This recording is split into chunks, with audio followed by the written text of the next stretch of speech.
दिल्ली में सम्राट अकबर शाह ने बहुत कोशिश की कि उसको खर्च की रकम ज्यादा दी जाए, लेकिन अंग्रेज उसे इसके बदले नीचा दिखाने की कोशिश करते रहे। वे अकबर शाह का अपमान करने लगे। इससे अकबर शाह और उसके साथियों में अंग्रेजों के लिए नफरत बढ़ने लगी। सन 1837 में अकबर शाह की मृत्यु हो गई। उसका बेटा बहादुर शाह अपने पिता के सिंहासन पर बैठा। सम्राट बहादुर शाह ने भी अपने खर्च की रकम को बढ़ाना चाहा, लेकिन उसे जवाब मिला, अगर आप अपने बचे खुचे अधिकार कंपनी को सौंप दें तो आपके खर्च की रकम बढ़ा दी जाएगी। लेकिन बहादुर शाह ने इसे नहीं माना। इससे जहां बहादुर शाह के दिल में अंग्रेजों के प्रति नफरत बढ़ी, वहीं अंग्रेज इस कोशिश में लग गए कि किसी तरह दिल्ली की बादशाहत को ही क्यों न खत्म कर दिया जाए। बहादुर शाह ने यह भी चाहा कि बेगम जीनत महल के पुत्र जवां बख्त को युवराज नियुक्त कर दिया जाए। बेगम जीनत महल एक योग्य बेगम थी।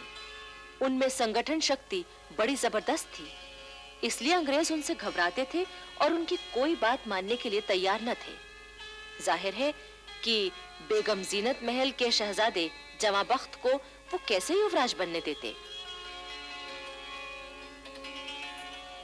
बादशाह बहादुर शाह ने अपने शहजादों के दस्तखतों से अंग्रेजों को खत भिजवाया कि वे चाहते हैं कि शहजादे जवां बख्त को युवराज बना दिया जाए। इस पर अंग्रेजों ने एक नई चाल खेली। उन्होंने एक शहजादे मिर्जा कोयाश को अपनी ओर मिला लिया। उससे यह समझौता कर लिया कि उसे केवल शहजादा कहा जाएगा। वो दिल्ली का किला खाली कर देगा और सिर्फ 15,000 रुपए मासिक पेंशन लेगा। अंग्रेजों ने सन 1856 में बहादुर शाह को भेंट और नजर देना बंद कर दिया। उन्होंने गवर्नर जनरल की मोहर पर से दिल्ली सम्राट का विशेष सेवक शब्द निकाल दिए। बादशाह की खुलेआम उपेक्षा होने लगी। कंपनी का जो सिक्का बादशाह के नाम पर ढाला जाता था, वो भी बंद कर दिया गया। बहादुर शाह के साथ होने वाले इस दुर्व्यवहार का फल ये हुआ कि बहादुर शाह और दिल्ली की जनता में विद्रोह की चिंगारी भड़क उठी। इसी चिंगारी ने 1857 में ज्वालाओं का रूप ले लिया था। 1857, जबकि भारतीय स्वतंत्रता संग्राम शुरू हुआ। लेकिन यह संग्राम किसी एक घटना का परिणाम न था, बल्कि भारत में ब्रिटिश साम्राज्य के बढ़ते हुए प्रभाव और अंग्रेजों द्वारा किए जा रहे जुल्मों का फल था। एक ओर दिल्ली के सम्राट बहादुर शाह जफर के मन में अंग्रेजों के प्रति घोर घृणा बैठ चुकी थी, तो दूसरी तरफ वो हर समय इसी चिंता में डूबे रहने लगे कि किस प्रकार मुल्क से अंग्रेजों को निकाला जाए। उधर अवध में नवाब वाजिद अली शाह का शासन समाप्त करने के लिए अंग्रेजों ने वाजिद अली शाह को बहुत बदनाम किया। सच तो यह है कि वाजिद अली शाह ने गद्दी पर बैठते ही सेना को सुधारने के लिए बड़े कड़े नियम बनाए थे। वे रोज सवेरे अपनी सेना से कवायद करवाते थे और खुद भी घोड़े पर मौजूद रहते थे। कंपनी के अफसरों को नवाब की हरकतें भला कैसे पसंद आती? लॉर्ड डलहौजी की आज्ञा से लखनऊ का रेजिडेंट आउटरम वाजिद अली शाह से मिलने आया है। नवाब साहब, कंपनी के गवर्नर जनरल लॉर्ड डलहौजी चाहते हैं कि आप इस कागज पर दस्तखत कर दें। क्या लिखा है इसमें? आप खुद पढ़ लीजिए। मैं वाजिद अली शाह खुशी से अपनी सल्तनत कंपनी को देने के लिए राजी हूँ। नहीं नहीं नहीं नहीं, हरगिज़ नहीं। आपका भलाई इसी में है कि आप दस्तखत कर दें। कंपनी सरकार से झगड़ा करना अच्छा नहीं। ले जाइए इसे और कंपनी सरकार को हमारा फैसला सुना दीजिए। 3 दिन बाद कंपनी की सेना लखनऊ के महल में जबरदस्ती घुस गई। महलों को लूटा गया, बेगमों का अपमान किया गया, वाजिद अली शाह को कैद करके कलकत्ते भेज दिया गया और पूरे अवध पर कंपनी का कब्जा हो गया।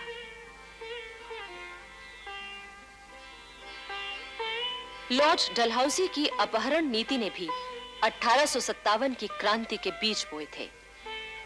डलहौजी ने भारतीय नरेशों पर यह पाबंदी लगाई थी कि अगर उनके अपना पुत्र न हो तो वे कंपनी की मंजूरी के बिना किसी को गोद लेकर राज्य का उत्तराधिकारी नहीं बना सकते। अपनी इस नीति के जरिए डलहौजी ने किसी न किसी बहाने से बहुत सी रियासतों को कंपनी के अधिकार में ले लिया था। सतारा, पंजाब, नागपुर, सिक्किम, संबलपुर आदि रियासतें इसी तरह ली गईं। किंतु सबसे विस्फोटक स्थिति उत्पन्न हुई झांसी में। झांसी के राजा गंगाधर राव की मृत्यु 21 नवंबर 1853 को हुई। मृत्यु से पहले उन्होंने अपने ही कुल के एक बालक दामोदर राव को गोद लिया था और कंपनी को इसकी सूचना दी थी। लेकिन लॉर्ड डलहौजी तो झांसी को हड़पना चाहता था। 13 मार्च 1854 को एक ऐलान द्वारा झांसी की रियासत जबरदस्ती कंपनी के राज में मिला ली गई। झांसी की रानी लक्ष्मीबाई ने डलहौजी के आदेश का कड़ा विरोध किया। उधर दक्षिण में पेशवा बाजीराव के गोद लिए पुत्र नाना साहब के साथ भी कंपनी सरकार कुछ कम अन्याय न कर रही थी। इससे नाना साहब के दिल में अंग्रेजों के लिए घृणा पैदा हो गई। 1857 की स्वतंत्रता क्रांति का एक कारण यह भी था कि अंग्रेजों ने भारतीयों के धार्मिक मामलों में हस्तक्षेप करके लोगों को अपने खिलाफ कर लिया था। इससे चारों ओर असंतोष फैल चुका था। देश के तमाम वीर नेता विद्रोह के लिए तैयार थे। झांसी की रानी लक्ष्मीबाई, तात्या टोपे, बिहार केसरी बाबू कुंवर सिंह, नाना साहब पेशवा, सभी के दिल में क्रांति की आग सुलग चुकी थी। बहादुर शाह जफर ने देश के इन तमाम लोगों से संपर्क किया और क्रांति के लिए उन्हें तैयार किया। उधर बिठूर में नाना साहब के सलाहकार अजीमुल्लाह खान ने क्रांति के लिए एक गुप्त संगठन बनाया और इस तरह दिल्ली के बादशाह बहादुर शाह जफर के झंडे के नीचे मिलकर विद्रोह करने का निश्चय किया। इस विशाल गुप्त संगठन के लिए धन की कमी न थी। बैरकपुर से पेशावर तक और लखनऊ से सतारा तक हजारों राष्ट्रीय फकीर और साधु घूम-घूम कर एक-एक गांव और एक-एक पलटन में स्वतंत्रता संग्राम का प्रचार करने में जुट गए थे। उस समय क्रांति के 5 मुख्य केंद्र थे: दिल्ली, बिठूर, लखनऊ, कलकत्ता और सतारा। क्रांति के इस प्रचार में तमाशा, पवाड़ों, लावनियों और कठपुतलियों, नाटकों आदि का सहारा भी लिया गया। फकीर और साधु प्रचारकों को सवारी के लिए हाथी और मदद के लिए सिपाही दिए गए थे। सन 1857 के शुरू के दिनों में नाना साहब और अजीमुल्लाह खां तीर्थ यात्रा के बहाने बिठूर से निकले। नाना साहब का भाई बाला साहब भी उनके साथ था।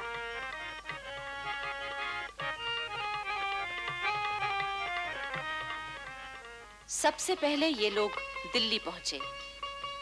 लाल किले के दीवाने खास में सम्राट बहादुर शाह, बेगम जीनत महल और दिल्ली के मुख्य नेताओं के साथ इन लोगों की गुप्त मंत्रणाएं हुई।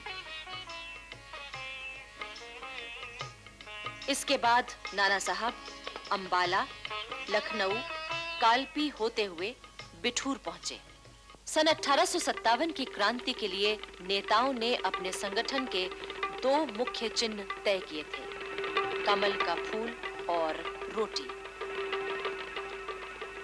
कमल का फूल उन सब पलटनों में घुमाया जाता था जो इसमें शामिल थी। किसी एक पलटन का सिपाही फूल लेकर दूसरी पलटन में जाता था। उस पलटन भर में हाथों हाथ वो फूल सबके हाथों से निकलता था। जिसके हाथ में वो सबसे अंत में आता था, उसका कर्तव्य होता था कि वो अपने पास की दूसरी पलटन तक उस फूल को पहुंचा दे। इसका गुप्त अर्थ ये लिया जाता था कि उस पलटन के सब सिपाही क्रांति के लिए तैयार हैं। इस तरह से हजारों कमल पेशावर से बैरकपुर तक तमाम पलटनों में घुमाए गए। रोटी को एक गांव का चौकीदार दूसरे गांव के चौकीदार के पास ले जाता था। उस चौकीदार का कर्तव्य होता था कि वो उस रोटी में से थोड़ी सी खुद खाकर बाकी गांव के दूसरे लोगों को खिला दे। फिर गेहूं या दूसरे आटे की उसी तरह की रोटियां बनवाकर वो अपने पास के गांव तक पहुंचा दे। इसका मतलब ये होता था कि उस गांव की जनता राष्ट्रीय क्रांति में भाग लेने के लिए तैयार है। नाना साहब की यात्रा के दौरान ही सारे देश में क्रांति का दिन 31 मई तय किया गया था, किंतु इस तिथि की सूचना हर केंद्र के केवल मुख्य नेताओं को और हर पलटन के 3-3 अफसरों को दी गई थी। बाकी लोगों से कहा गया था कि वे अपने नेताओं के संकेत का इंतजार करें। उधर बैरकपुर छावनी में एक विस्फोटक घटना हुई। अरे पंडित जी, जरा अपना लोटा तो दे दो, पानी पीना है। मैं अपना लोटा कैसे दे सकता हूँ? अशुद्ध नहीं हो जाएगा। अरे अब जात पात का घमंड छोड़ो पंडित जी। तुम्हें शायद मालूम नहीं है, अब तो तुम्हें अपने दांतों से गाय और सुअर की चर्बी काटनी होगी। हाँ, क्या बकते हो? सही कह रहा हूँ पंडित जी। अब जो नए कारतूस बने हैं, उनमें जानबूझकर ये दोनों चीजें लगाई जा रही हैं। हाँ, गाय और सुअर की चर्बी लगे कारतूसों ने उस समय की हिंदुस्तानी फौज में चिंगारी का काम किया।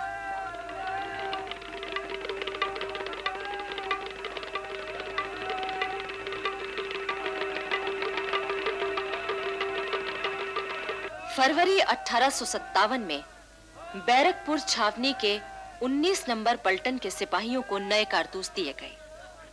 सिपाहियों ने उन कारतूसों को इस्तेमाल करने से मना कर दिया।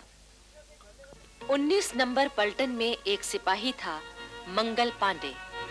वो इस घटना से बहुत भरा हुआ था। 29 मार्च 1857 को पलटन को परेड मैदान पर बुलाया गया। अभी पलटन आकर खड़ी हुई ही थी कि अपनी भरी हुई बंदूक लेकर मंगल पांडे सामने कूद पड़ा और चिल्ला कर कहने लगा, भाइयों आओ, आप पीछे क्यों रहते हो? आओ, मैं आपको धर्म की सौगंध दिलाता हूँ। आजादी पुकार रही है कि हम फौरन अपने धोखेबाज दुश्मनों पर हमला बोल दें। रुकने का समय नहीं है। सार्जेंट मेजर ह्यूसन ने आदेश दिया कि मंगल पांडे को गिरफ्तार कर लिया जाए, पर सिपाही एक बार मंगल पांडे को देखते और एक बार अंग्रेज अफसर को। अगले ही क्षण मंगल पांडे की बंदूक से गोलियां चल पड़ी। मेजर ह्यूसन की लाश वहीं गिर पड़ी। लेफ्टिनेंट बॉग भी मरा नहीं था। उसने मंगल पांडे पर पिस्तौल से गोली चलाई, पर मंगल पांडे बच गए। इसके बाद मंगल पांडे तलवार निकालकर बॉग पर टूट पड़े और उसे मार दिया। थोड़ी देर में एक और अंग्रेज अफसर आया। उसने पांडे पर हमला करना चाहा तो एक सिपाही ने बंदूक का कुंदा उसके सर पर दे मारा। सारे सिपाही चिल्ला उठे, मंगल पांडे को हाथ मत लगाओ। इसके बाद एक बड़ा अफसर जनरल हियर्स गोरे सिपाहियों को लेकर आया। मंगल पांडे कह रहे थे, भाइयों, अब खड़ा भर चुका है, आप लोग विद्रोह का झंडा उठाएं। लेकिन सिपाही कुछ नहीं बोले। जब मंगल पांडे ने देखा कि सिपाही कुछ नहीं कर रहे हैं और वो अंग्रेज सैनिकों से घिर गया है, तो उसने अपने सीने में बंदूक दाग ली और वहीं गिर पड़े, पर मरे नहीं। मंगल पांडे को गिरफ्तार कर लिया गया और अस्पताल में उनका इलाज हुआ।